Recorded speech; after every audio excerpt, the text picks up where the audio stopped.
నేటి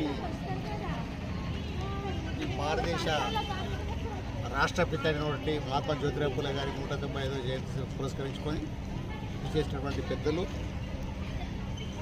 ఫ్రెండ్స్ అందరికీ కూడా జయంతి శుభాకాంక్షలు తెలుపుకుంటూ ముఖ్యంగా మనము మహాత్మా జ్యోతిరావు పూలే గురించి ఈరోజు నిలబడిగా మనం మాట్లాడుతున్నామంటే మహాత్మా జ్యోతిరావు పూలే గారే కారణం.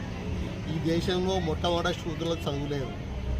శూద్రులకు చదువు వాళ్ళకి అంటే వాళ్ళకి ఇది చేసినటువంటి గొప్ప మహానుభావుడు మహాత్మా జ్యోతిరావు పూలే. అదొక్కటే కాకుండా వాళ్ళ భార్యను కూడా చదివించి ఆ రోజులలో వాళ్ళ స్త్రీలకు విద్య లేదు.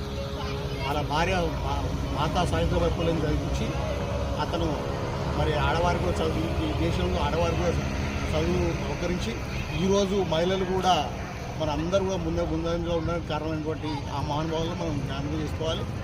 మనము ఇటువంటి మహానుభావులను ఎల్లప్పుడూ జ్ఞాపకం చేసుకుని వాళ్ళు చూపిన వాటిని నడవాలని కోరుకుంటూ జై పూలే.